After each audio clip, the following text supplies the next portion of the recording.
உங்கள் மதிப்பை அதிகரிக்கிறதுக்கு நீங்கள் என்ன செய்யணும்? அது இந்த சமூகத்தில் உங்களோட மரியாதை அதிகமாக்குறதுக்குனாலும் சரி, இல்லை நீங்களே உங்களை ஒரு பெட்டர் பர்சன் அப்படின்னு ஒரு நல்ல பொசிஷனில் வச்சு பார்க்குறதுனாலும் சரி, எதையெல்லாம் நீங்கள் ஃபாலோ பண்ணணும், எந்த பழக்கத்தை நீங்கள் அப்படியே விட்டுறணும் அப்படிங்கிறது தான் இந்த வீடியோவில் பார்க்க போகிறோம். Welcome to our rocking lifestyle. இதுவரைக்கும் நான் சந்தித்த நல்ல மனிதர்களையும் என்னோட நல்ல எக்ஸ்பீரியன்ஸையும் நான் இதுவரைக்கும் படித்த புக்கிலிருந்து கிடைச்ச நல்ல ஒரு அறிவையும் உங்களுக்கு ஒரு 13 பாயிண்ட்ஸாக உங்களுக்கு சொல்லித்தர போகிறேன். ஸோ வீடியோவை ஸ்கிப் பண்ணாமல் கடைசி வரைக்குமே பாருங்கள்.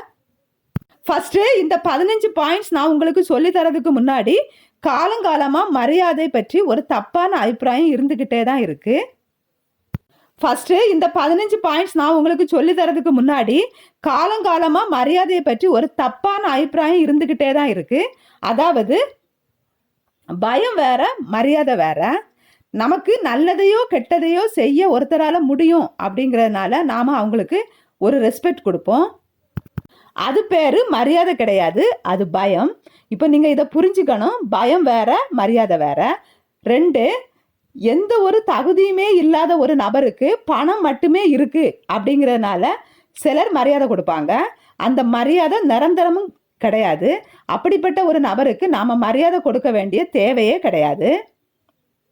3வது, நீங்கள் என்னதான் நல்லா உழைச்சி நல்ல நிலைமைக்கு வந்தாலும் ஒரு சிலர் இருப்பாங்க, உங்களை ஏதாவது சொல்லி மட்டம் தட்டிகிட்டே தான் இருப்பாங்க.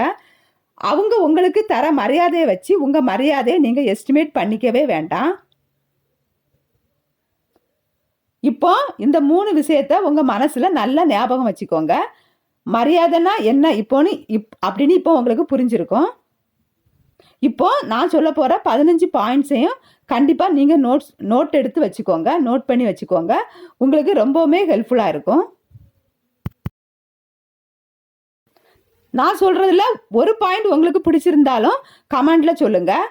ஃபஸ்ட்டு பாயிண்ட்டு, யாரை பற்றியும் யாருக்கிட்டையும் குறை சொல்லாதீங்க. இங்கே நிறைய பேர் என்ன பண்ணுவாங்கன்னா, அவங்கள பற்றி ஒரு நல்ல அபிப்பிராயம் உருவாக்கணும் அப்படிங்கிறதுக்காக யாரையாவது பற்றி குறை சொல்லிக்கிட்டே இருப்பாங்க. இன்னொருத்தரை தாழ்த்தி தான் தன் நிலையை உயர்த்த முடியும்னு நம்புவாங்க. இது ரொம்ப ரொம்ப தப்பான ஒரு நினைப்பு. நம்ம யாரையாவது பற்றி யாருக்கிட்டையாவது குறை சொல்லிக்கிட்டே இருந்தோம்னா நம்ம மேலே அவங்க வச்சிருக்கிற மரியாதை குறையுமே ஒழியக்கூடாது. ஸோ யாரை பற்றியும் யாருக்கிட்டையும் குறை சொல்லாதீங்க. ஒரு நல்ல லிசனராக இருங்க. யாராவது எதையாவது சொல்ல வந்தால் அதை முழுசாக காது கொடுத்து கேளுங்க.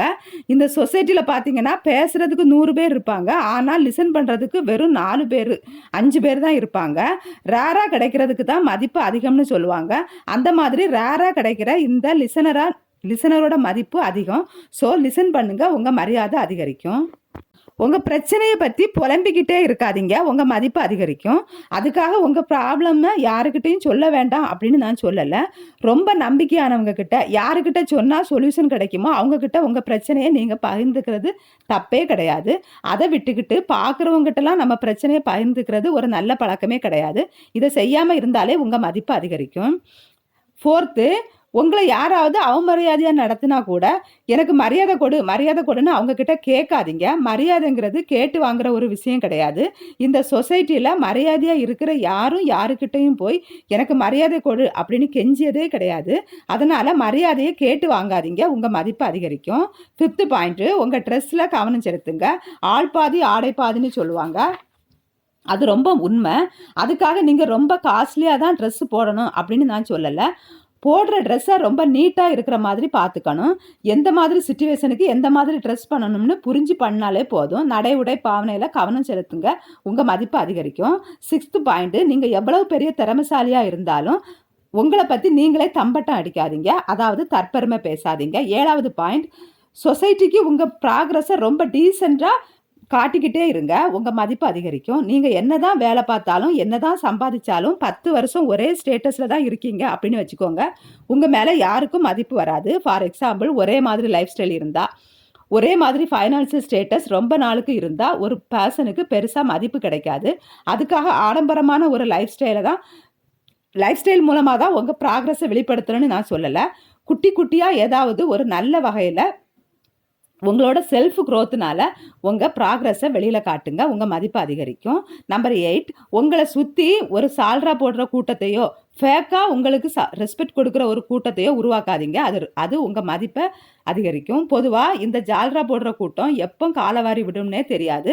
அது மாதிரி ஃபேக்காக ரெஸ்பெக்ட் கொடுக்குறவங்களுக்கு எவ்வளவுக்களவு ரெஸ்பெக்ட் கொடுக்குறாங்களோ அவ்வளவுக்கு அளவு நமக்கு சீக்கிரமே அவமரியாதையும் தேடி தருவாங்க. ஸோ இந்த 2 பேர்கிட்ட இருந்தும் விலகி இருங்க, உங்கள் மதிப்பு அதிகரிக்கும். 9th ஒன், யாராவது ஒருத்தங்க சிறப்பாக ஒரு விஷயத்தை செய்யும்போது அவங்கள பாராட்ட பழகுங்க, உங்களோட மதிப்பு அதிகரிக்கும். பாராட்டு வாங்குறதுல ஒரு சந்தோஷம் இருக்குன்னா இன்னொருத்தவங்கள பாராட்டுறதுலையும் 2 மடங்கு சந்தோஷம் இருக்கும். நீங்கள் பாராட்டு வாங்கும்போது உங்களுக்கு எவ்வளவு மரியாதை கிடைக்குதோ அதை விட நீங்கள் இன்னொருத்தவங்கள பாராட்டும் போது உங்களுக்கு 2 மடங்கு மரியாதை கிடைக்கும்.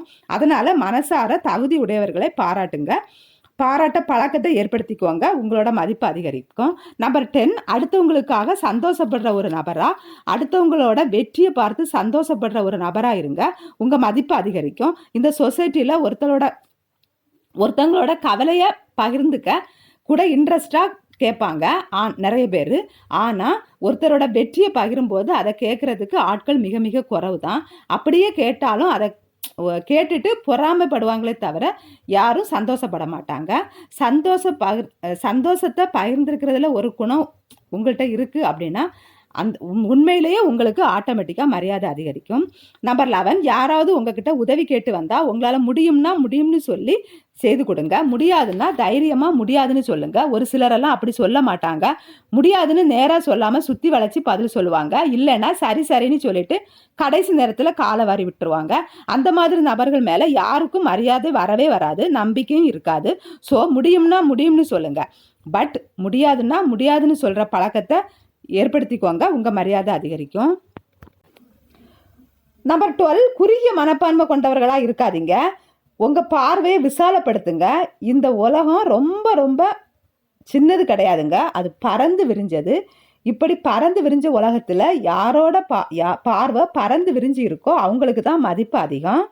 அதனால் கொஞ்சம் ப்ராட் மைண்டாக இருக்கிறதுக்கு முயற்சி பண்ணுங்க, உங்கள் மரியாதை அதிகரிக்கும். நம்பர் 13, உங்கள் சுயமரியாதைக்கு முக்கியத்துவம் கொடுங்க, உங்கள் மதிப்பு அதிகரிக்கும். நம்மளே மதித்தாதான் இந்த உலகம் நம்மளை மதிக்கும்.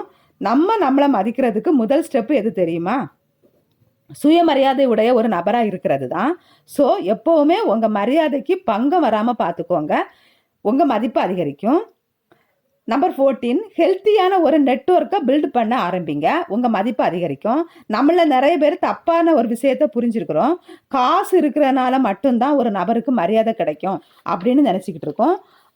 காசை விட மேலானது தொடர்புகள் தான், நெட்வொர்க்கு தான். ஸோ உங்களுக்கு ஒரு நெட்வொர்க்கை ஏற்படுத்திக்கோங்க, அது ரொம்ப ரொம்ப ஆரோக்கியமானதாக நல்லதாக இருக்கிற மாதிரி பார்த்துக்கோங்க, உங்கள் மதிப்பு அதிகரிக்கும். நம்பர் 15, உங்களை மட்டம் தட்டுற நபர்களிடமிருந்து எப்பவும் உங்களை நெகட்டிவாக பேசுகிற நபர்கள்ட்ட இருந்தும் கண்டிப்பாக விலகி இருங்க, உங்கள் மதிப்பு அதிகரிக்கும். நம்ம சில நேரத்தில் ஒரு தப்பான ஒரு சர்க்கிளில் போய் மாட்டிப்போம். அந்த சர்க்கிளில் இருக்கிறவங்க நம்மளை மதிப்பு குறைச்சலாம் நடத்துவாங்க. அப்படி இருக்கிறனால நம்ம மதிப்பே இவ்வளவுதான் அப்படின்னு நினச்சிருப்போம். பட் அந்த சர்க்கிளை விட்டு நீங்கள் வெளியே வந்தால் தான் தெரியும் நம்ம மதிப்பே வேற அப்படின்னு. நம்ம இவ்வளவு நாள் தவறான ஒரு வட்டத்தில் இருந்திருக்கோம் அப்படின்னும் புரியும். ஸோ மட்டம் தட்டுறவங்க நெகட்டிவாக பேசுகிறவங்க கிட்ட இருந்து விலகி இருங்க, உங்கள் மதிப்பு அதிகரிக்கும். நான் சொல்ல நினச்ச 15 பாயிண்ட்டை சொல்லி முடிச்சாச்சு. மரியாதைங்கிறது இன்னொருத்தர் நமக்கு கொடுக்கறது மட்டுமில்ல, நம்மளை பற்றி என்ன நினச்சிக்கிட்டு இருக்கோம், நம்ம எவ்வளவு மதிக்கிறோம், எந்த இடத்துல வச்சு நம்மளை பார்க்குறோம் அப்படிங்கிறது தான் மரியாதை இருக்குது. அப்படி உங்களை நீங்கள் ஒரு நல்ல பொசிஷனில் வச்சு பார்க்குறதுக்கு இந்த வீடியோ உங்களுக்கு ரொம்ப ஹெல்ப்ஃபுல்லாக இருக்கும்னு நீங்கள் நினச்சிங்கன்னா வீடியோவுக்கு ஒரு லைக் கொடுங்க, அப்படியே கமெண்டில் சொல்லுங்கள். தேங்க்யூ.